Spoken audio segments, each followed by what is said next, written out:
ಶರಣ್ ಅವರ ಚೂಮಂತರ್ ಸಿನಿಮಾ ನೋಡೋಣ ಅಂತ ನಾನು ನನ್ನ ಫ್ರೆಂಡ್ಸು ನಮ್ಮ ಏರಿಯಾದಲ್ಲಿರೋ ಮಲ್ಟಿಪ್ಲೆಕ್ಸ್ಗೆ ಹೋಗಿದ್ವಿ. ಬಟ್ ನಮ್ಮ ದುರದೃಷ್ಟಕ್ಕೆ ಬೆಳಿಗ್ಗೆ ಯಾವುದೂ ಶೋ ಹಾಕಿದ್ದಲ್ಲ ಚೂಮಂತರದ್ದು, ಈವ್ನಿಂಗ್ ಇತ್ತು. ಸೊ ಹೆಂಗಿದ್ರು ಬಂದಿದ್ದೀವಿ ಅಂದ್ಬಿಟ್ಟು ಗೇಮ್ ಚೇಂಜರ್ ಸಿನಿಮಾದ ಟಿಕೆಟ್ ತೊಗೊಂಡು ಒಳಗಡೆ ಹೋಗಿ ಸಿನಿಮಾ ನೋಡಿದ್ವಿ. ಸಿನಿಮಾ ನೋಡಾದ್ಮೇಲೆ ಗೊತ್ತಾಯಿತು ಈ ಸಿನಿಮಾ ನೋಡೋ ಬದಲು ಯಾವುದಾದ್ರೂ ಸೀರಿಯಲ್ಲು ಅಥವಾ ಬಿಗ್ ಬಾಸ್ ನೋಡ್ಬೋದಿತ್ತು ಅಂತ. ಗೇಮ್ ಚೇಂಜರ್ ಇದು ರಾಮ್ ಚರಣ್ ಹಾಗೂ ಡೈರೆಕ್ಟರ್ ಶಂಕರ್ ಕಾಂಬಿನೇಷನಲ್ಲಿ ಬಂದಂತಹ ಸಿನಿಮಾ. ಈ ಸಿನಿಮಾದ ಒನ್ಲೈನ್ ಸ್ಟೋರಿ ಏನಪ್ಪ ಅಂತಂದರೆ, ಇದೊಂದು political revenge story and election ಹೇಗೆ ನಡೆಯುತ್ತೆ, ಎಲೆಕ್ಷನ್ ನಡೆದಾಗ ಭ್ರಷ್ಟಾಚಾರ ಹೇಗೆ ನಡೆಯುತ್ತೆ ಅನ್ನೋದೇ ಇದ್ರ ಕತೆ. ಇನ್ನು ಈ ಸಿನಿಮಾದ ಪಾಸಿಟಿವ್ಸ್ ಅಂದರೆ ಅದು ತಮನ್ ಅವರ ಬ್ಯಾಕ್ಗ್ರೌಂಡ್ ಮ್ಯೂಸಿಕ್. ನಾರ್ಮಲ್ ಸೀನ್ಗಳಿಗೆ ಕೂಡ ಒಂದು ಒಳ್ಳೆ BGM ಕೊಟ್ಟು ಸಿನಿಮಾ ಆಡಿಯನ್ಸ್ಗೆ ಇಷ್ಟ ಆಗ್ತಾರೆ ತಮನ್ ಅವರು. ಎಸ್ಪೆಷಲಿ ರಾಮ್ ಚರಣ್ ಅವರ ಎಂಟ್ರಿಗೆ ಒಂದು BGM ಬರುತ್ತೆ, ಅದು ಸಖತ್ತಾಗಿದೆ. ಈ ಸಿನಿಮಾದ ಬಿಗ್ಗೆಸ್ಟ್ ಸ್ಟ್ರೆಂತ್ ಅಂದರೆ ಅದು ರಾಮ್ ಚರಣ್ ಹಾಗೂ SJ ಸೂರ್ಯ ಅವರ ಪರ್ಫಾರ್ಮೆನ್ಸ್. ನನಗಂತೂ SJ ಸೂರ್ಯ ಅವರ ಪರ್ಫಾರ್ಮೆನ್ಸ್ ತುಂಬ ಇಷ್ಟ ಆಯಿತು. ಕೆಲವು ಸೀನ್ಗಳಲ್ಲಿ ರಾಮ್ ಚರಣ್ನೇ ಡಾಮಿನೇಟ್ ಮಾಡಿಬಿಡ್ತಾರೆ ಆ್ಯಕ್ಟಿಂಗಲ್ಲಿ. ಈ ಸಿನಿಮಾದ ನೆಗೆಟಿವ್ಸ್ ಅಂದರೆ ಸಿನಿಮಾದ ಸ್ಕ್ರೀನ್ ಪ್ಲೇ ಹೆವಿ ಬೋರ್ ಹೊಡ್ಸುತ್ತೆ ಸಿನಿಮಾ ಅಂತೂ.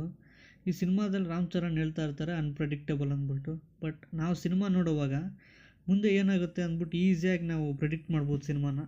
ಇನ್ನು ಈ ಸಿನಿಮಾದಲ್ಲಿ ಲಾಜಿಕ್ ಇಲ್ದಿರೋ ಸೀನ್ಗಳು ತುಂಬ ಇದ್ದಾವೆ. ಫಾರ್ ಎಕ್ಸಾಂಪಲ್, ಹೀರೋ ತನ್ನ ತಂದೆಗೋಸ್ಕರ IAS ಆಫೀಸರ್ ಆಗಲ್ಲ, ಅವ್ನ ಲವರ್ ಎಳ್ದು ಅಂದ್ಬಿಟ್ಟು ಆಫೀಸರ್ ಆಗ್ತಾನೆ. ಆ್ಯಂಡ್ ಚಿಕ್ಕ ವಯಸ್ಸಲ್ಲಿ ಹೀರೋ ಕಳೆದೋಗಿರ್ತಾನೆ. ಅವನು ಕಳೆದೋದ್ಮೇಲೆ ಎಲ್ಲಿ ಹೋಗ್ತಾನೆ, ಹೇಗೆ ಬೆಳೆದ ಅಂದ್ಬಿಟ್ಟು ಏನೂ ತೋರಿಸಿಲ್ಲ ಸಿನಿಮಾದವರು. ಈ ಸಿನಿಮಾದ ಡೈರೆಕ್ಷನ್ ಬಗ್ಗೆ ಹೇಳೋದಾದರೆ, ಶಂಕರ್ ಅವರು ಈ ಥರ ಆ್ಯಾವ್ರೇಜ್ ಸಿನಿಮಾಗಳು ಮಾಡ್ತಾರೆ ಅಂತ ಅಂದ್ಕೊಂಡಿದ್ದಿಲ್ಲ. ಯಾಕಂದರೆ ಅವ್ರು ಯಾವಾಗಲೂ ಟ್ರೆಂಡ್ ಸೆಟ್ಟಿಂಗ್ ಸಿನಿಮಾಗಳು ಮಾಡೋರು. ರೋಬೋ ಆಗಲಿ, ಆಗಲಿ, ಅಪರಿಚಿತಡು ಆಗಲಿ, ಈ ಥರ ಟ್ರೆಂಡ್ ಸೆಟ್ಟಿಂಗ್ ಸಿನಿಮಾ ಮಾಡಬೇಕಾದವರು ಈ ಥರ ಆವ್ರೇಜ್ ಸಿನಿಮಾಗಳು ಮಾಡಿದ್ರೆ ಅವರ ರೆಪ್ಯುಟೇಷನ್, ಹೆಸರನ್ನ ಹಾಳು ಮಾಡ್ಕೊಂಡ್ಬಿಡ್ತಾರೆ. ಈ ಸಿನಿಮಾದ ಬಜೆಟ್ 400 ಕೋಟಿ ಅಂತೆ. ನಾವು ಸ್ಕ್ರೀನ್ ಮೇಲೆ ಈ ಸಿನಿಮಾ ನೋಡಿದಾಗ ಈ ಸಿನಿಮಾ 400 ಕೋಟಿ ಅಂತ ನಮ್ಗೆ ಅನಿಸಿಲ್ಲ. ಏನೋ ಒಂದು 100-150 ಕೋಟಿ ಹಾಕಿ ಮಾಡಿರುವಂಥ ಸಿನಿಮಾ ಅಂತ ಅನಿಸ್ತು. ಇವ್ರು ಮಾಡಿದಂಥ ಕತೆ ಚೆನ್ನಾಗಿತ್ತು, ಬಟ್ ಸ್ಕ್ರೀನ್ ಪ್ಲೇ ಇನ್ನೂ ಚೆನ್ನಾಗಿದ್ದಿದ್ರೆ ಸಿನಿಮಾ ಒಂದು ಒಳ್ಳೆ ವರ್ತ್ ವಾಚಿಂಗ್ ಆಗಿರೋದು ಸಿನಿಮಾ. ಫೈನಲ್ ಆಗಿ ಈ ಸಿನಿಮಾ ಹೇಗಿತ್ತು ಅಂದರೆ 3 ಗಂಟೆ ಸೀರಿಯಲ್ ನೋಡ್ದಂಗಿತ್ತು. ಸಿನಿಮಾಗೆ ನಾನು ಕೊಡ್ತಾ ಇರೋ ರೇಟಿಂಗ್ 2.5.